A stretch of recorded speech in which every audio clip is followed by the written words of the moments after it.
Hi friends, कैसे हैं। आशा करते हैं आप सभी ठीक होंगे। ये मेरी पहली वीडियो है जो कि एक कॉपी पर पेन के द्वारा लिख करके मैंने इसको एक्सप्लेन करने का प्रयास करने जा रहा हूँ। और जो कि जैसा कि आप जानते हैं शेक्सपियर के द्वारा लिखा गया ये 5th सोनेट है कि सोनेट की सबसे पहले शुरुआत इटली से हुई थी, जिसे शुरुआत करने वाले सबसे पहले कौन थे? जियोकॉम द लेंटिनी। उसके बाद में पेट्रार्क जो थे उन्होंने सोनेट्स को अधिक से अधिक प्रयोग किया। तो इस प्रकार से हम कह सकते हैं कि सोनेट की फॉर्म जो है इटली से आई है। उसके बाद में अर्ल ऑफ सरे और व्याट जो थे ये लोग इसको इंग्लैंड में लेकर आए थे, जिसमें से व्याट जो थे उन्होंने सोनेट का इंट्रोडक्शन इंग्लैंड में किया था सबसे पहले, और अर्ल ऑफ सरे जो थे उन्होंने इसका फॉर्म इस्टेब्लिश किया था। तो ये शेक्सपियर ने इंग्लिश सोनेट की राइमिंग स्कीम और उसी फॉर्म को अपनाया है। शेक्सपियर ने जो अपने लाइफ टाइम में सोनेट जो लिखे हैं उनकी संख्या 154 है, जिसमें से सोनेट नंबर 1 से लेकर 17 तक जो सोनेट हैं वो प्रोक्रिएशन थीम पर बेस्ड हैं। और शेक्सपियर के सोनेट्स को डिवाइड किया जाए तो रफली इनको 2 भागों में डिवाइड करते हैं कि सबसे पहले सोनेट नंबर 1 से लेकर सोनेट नंबर 126 तक जो इसके फ्रेंड विलियम हर्बर्ट थे उनको डेडिकेट किए हैं, और सोनेट नंबर 127 से लेकर 154 तक डार्क लेडी को माने जाते हैं। लेकिन उसमें से भी सोनेट नंबर 153 एंड 154 जो सोनेट हैं इनको शेक्सपियर ने गॉड ऑफ लव क्यूपिड को डेडिकेट किए हैं। तो जैसा आप जानते हैं कि शेक्सपियर ने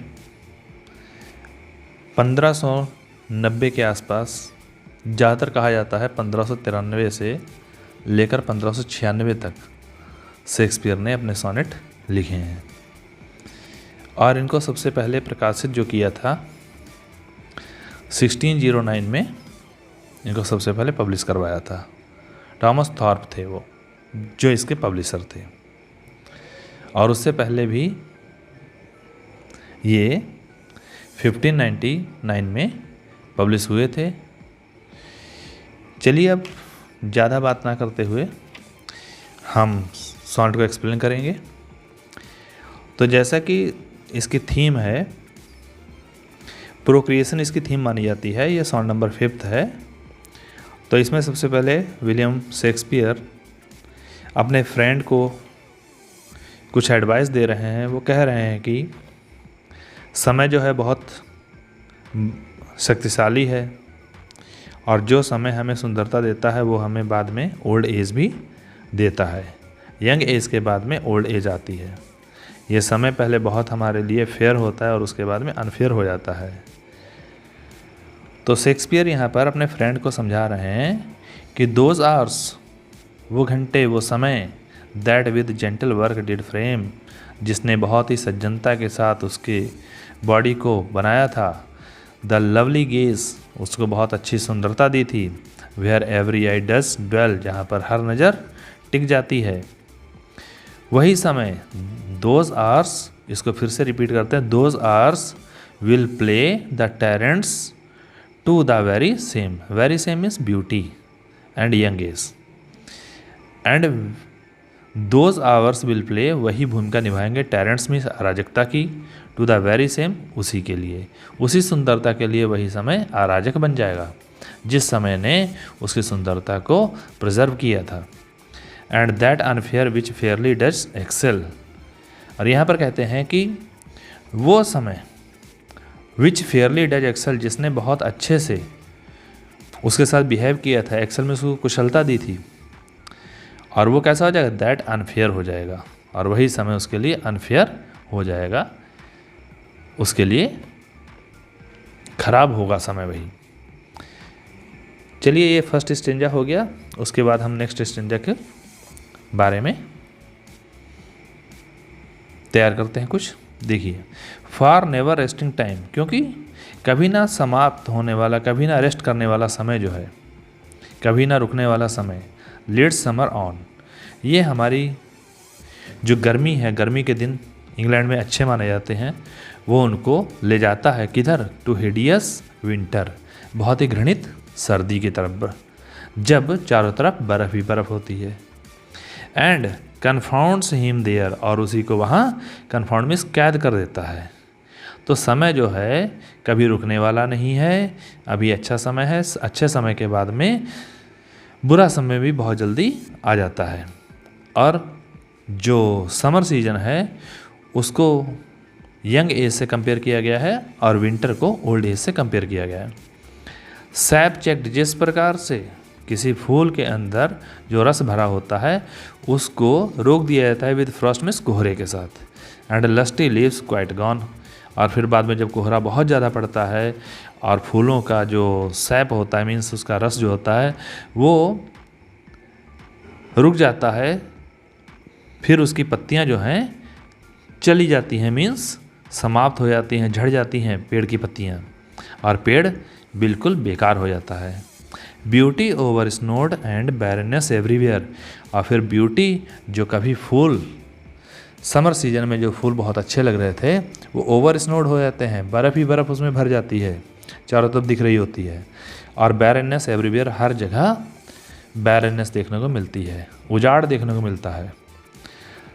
तो यही सेम थिंग घटित होने वाली है उसके फ्रेंड के साथ में, कि अभी उसका यंग एज जो चल रही है जो कि समर से कंपेयर की गई है वो बहुत जल्दी ही विंटर में बदल जाएगी, बुरे दिनों में बदल जाएगी, और उस समय वो कुछ नहीं कर पाएगा और उसकी लाइफ का जो तत्व है, सब्सटेंस है, वो भी समाप्त हो जाएगा और उसकी जो सुंदरता है वो भी चली जाएगी और चारों तरफ उजाड़ उजाड़ उसको नज़र आएगा। उस समय उसके लिए कोई आशावान चीज़ नज़र नहीं आएगी।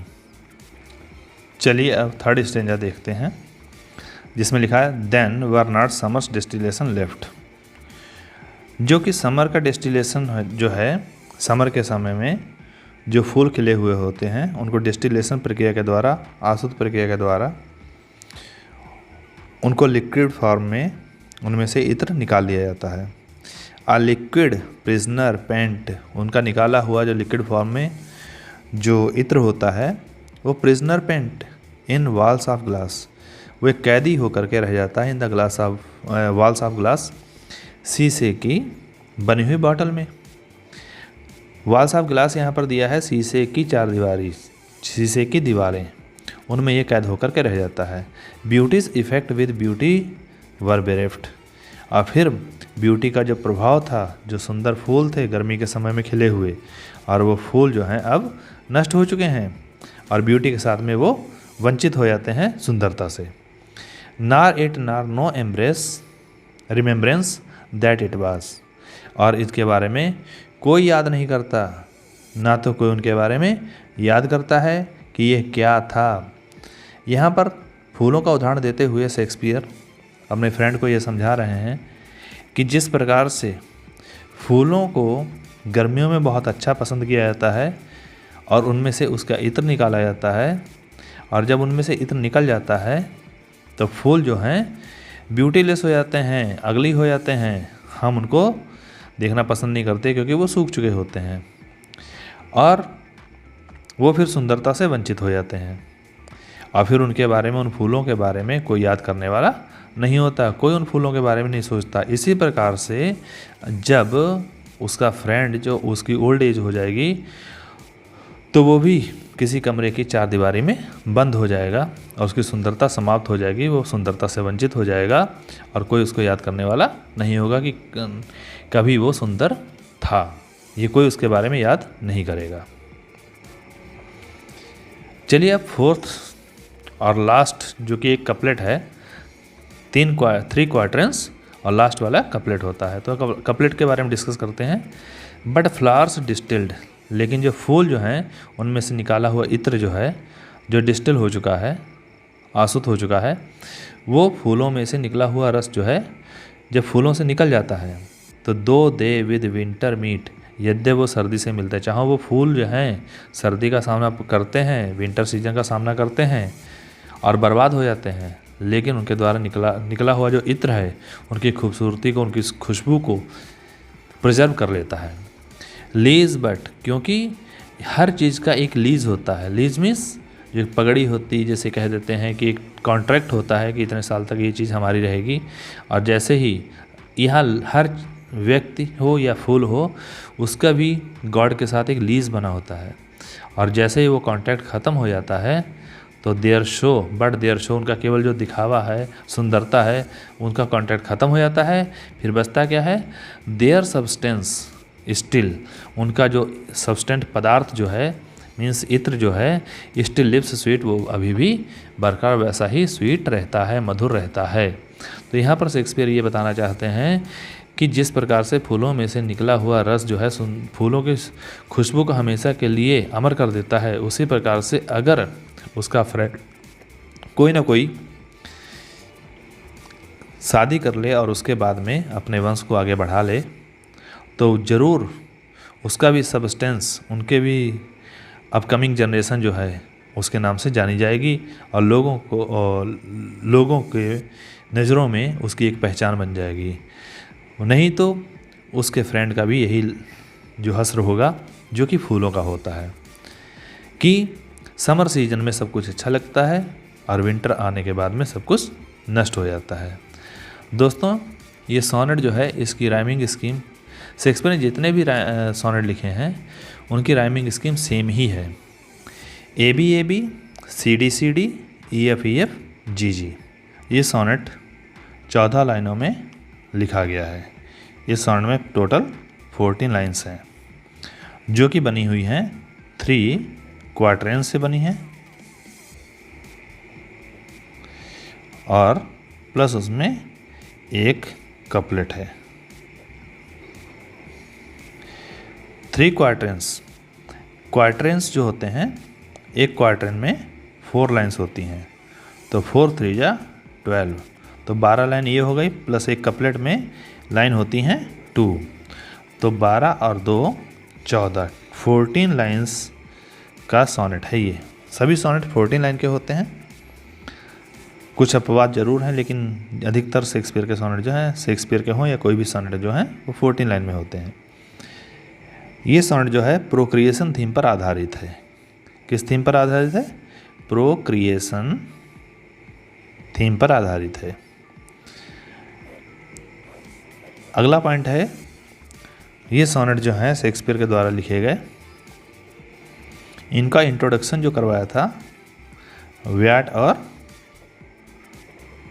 व्याट ने करवाया था, और इसको फॉर्म जो दी थी सरे ने दी थी, अरलाफ सरे ने दी थी।